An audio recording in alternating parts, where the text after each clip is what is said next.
ہمارے نا محلے میں ایک درزی ہوتا تھا، بہت کاریگر تھا، اس کے بڑے شاگرد تھے۔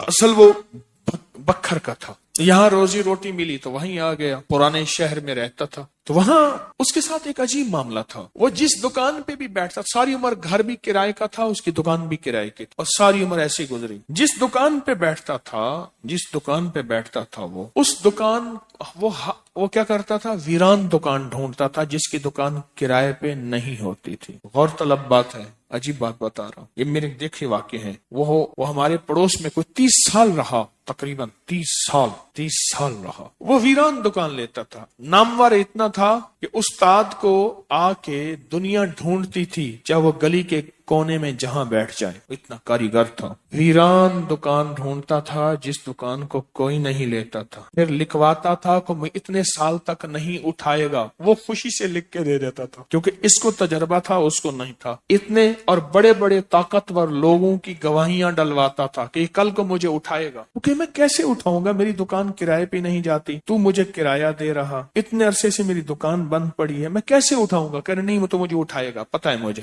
بڑے بڑے لوگوں کی گواہیاں ڈلواتا تھا، لکھواتا تھا، کرایہ دیتا رہوں گا، دیتا تھا۔ ادھر وہ کرائے پہ بیٹھتا تھا، چند دنوں کے پاس اس کے پاس لوگ آنا شروع ہو جاتے، یہ دکان دے۔ وہ اگر 20 روپے کرایہ دیتے، ہم 30 روپے دیتے ہیں، ہم 40 روپے دیتے ہیں، کوئی کہ ہم 50 روپے دیتے ہیں۔ اب اس کا دماغ بیچارے کا تو ویسے ہلا چیترل گیا، دماغ تو ہلنا تھا۔ وہ اس کو آ کے کہتا کہ مجھے اتنے لوگ دے رہے ہیں، میں نے کہا میں نے تجھے پہلے کہا تھا لکھوا کے دو۔ اچھا، یہ چند بار ہوا، جس دکان پہ بھی بیٹھتا تھا اس دکان پہ بیٹھتے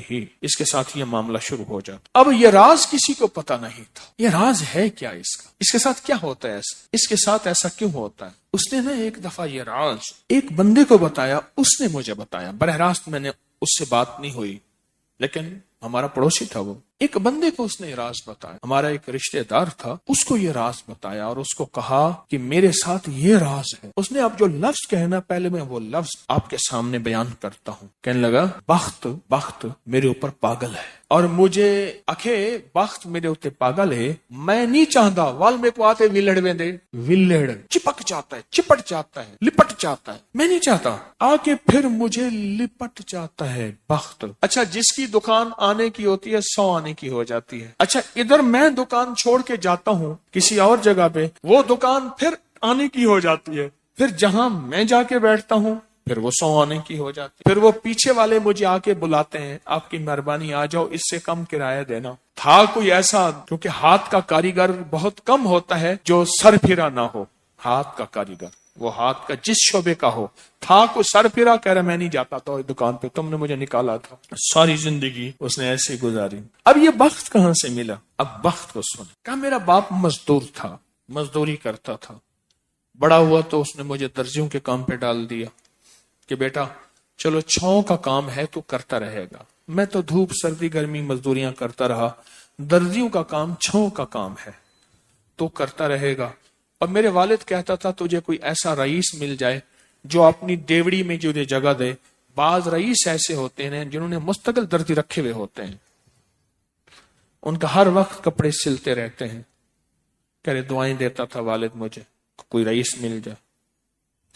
کہ والد کا حادثہ ہو گیا، والد کی ٹانگ ٹوٹ گئی، والد کی بوڑھی والدہ تھی، ہم والد کی خدمت کرتے تھے، والد دعائیں دیتا تھا، ان پڑھ تھا، کسی نے والد کو اللہم صلی علی محمد بتا دیا، بس یہی پڑھتا تھا،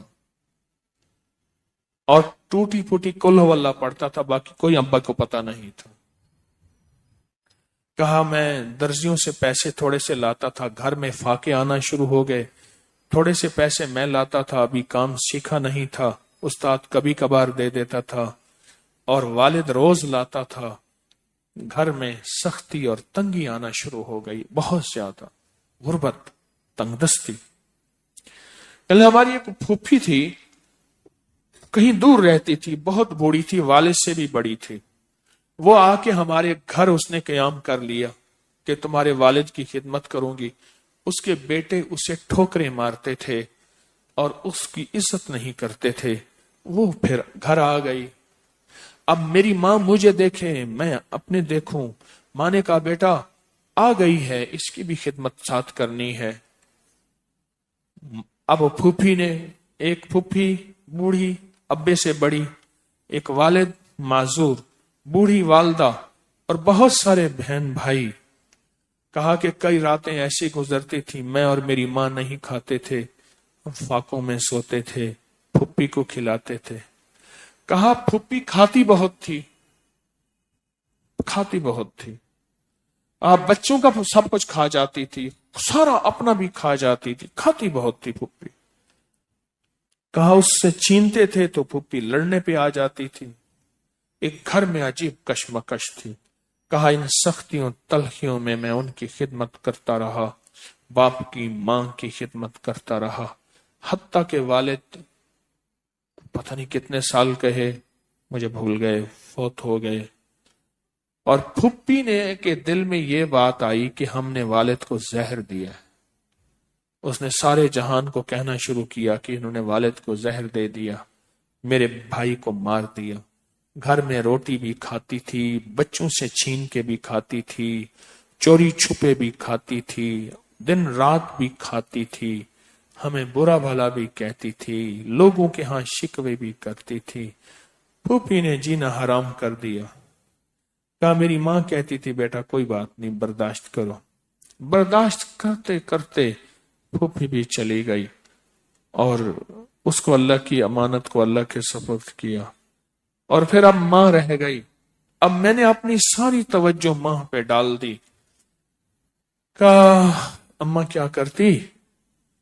خالی چھابی نہیں ہوتی ہے، چھابی روٹی تو تھوڑی سی ہوتی تھی کھا لیتے تھے، خالی چھابی ہاتھ میں ایسے لے کے نا کہتی اللہ اس کو اتنا بخت دے، اتنا بخت دے، اس کے ساتھ دھرتی لگے تو اس کو بخت دے، اس کے ساتھ سوئی لگے تو اس کو بخت دے، اس کے ساتھ دھاگا لگے تو اس کو بخت دے، اس کے کپڑے جو پہنے اس کو بخت دے، اس کو جو دیکھے اس کو بخت دے، اس کو جو اس کو دیکھے اس کو بخت۔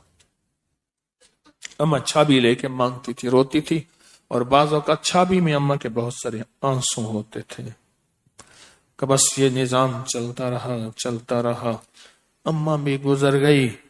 اب اس کے بعد پھر میں، میرے بچے، اب جو بخت کے دروازے کھلے، میں جس کو دیکھتا ہوں اس کو بخت، جو میرے کپڑے پہنتا ہے اس کو بخت، جس سے سوئی خریدتا ہوں اس کو بخت، جس سے دھاگا خریدتا ہوں اس کو بخت، جس کی جگہ پہ بیٹھتا ہوں اس کو بخت۔ بخت جب بیدار تھا بدبخت آنکھیں سو گئیں۔ خیال کرنا ابھی بخت بیدار ہے، کہیں بدبخت آنکھیں سو نہ جائے۔ وہ دعاؤں کا ذخیرہ اس درجی کے پاس تھا، وہ دعاؤں کا ذخیرہ، پھوپھی کی ناگواریوں کا ذخیرہ، ابی کی صبر کا ذخیرہ، پھوپھی کی ناگواریوں کا ذخیرہ، اماں کے صبر کا ذخیرہ وہ ساتھ تھا۔ بس سہتا رہا، چلتا رہا۔ اللہ کے نامہ اعمال میں، اللہ کے نظام میں لکھا جاتا رہا، کو تجھے کوئی دعائیں دے نہیں رہا، نہ دے، میرے نظام میں تو ان لوگوں میں ہے جن کے ساتھ دعائیں ملتی ہیں، جن کے ساتھ دعائیں لگتی ہیں، جن کے ساتھ دعائیں لپٹ جاتی ہیں، تو ان لوگوں میں ہمیں دعاؤں کا ذخیرہ چاہیے، ہمیں دعائیں چاہیے کسی کی، ہم کسی کی دعاؤں میں آ جائیں۔ میرے حضرت فرماتے تھے نظر بد لگتی ہے نا کھا جاتی ہے، اس طرح اچھی نظر بھی لگتی ہے۔ تجھے کسی اللہ والے کی اچھی نظر لگ جائے، تجھے مرشد کی اچھی نظر لگ جائے، تجھے ماں باپ کسی درویش کی اچھی نظر لگ جائے، اور نظر تیرا کام بنا دے گی۔ جس طرح بری نظر کھا جاتی ہے، برباد کر دیتی ہے، اس طرح اچھی نظر آباد اور شاد کر دیتی ہے، با مراد کر دیتی ہے۔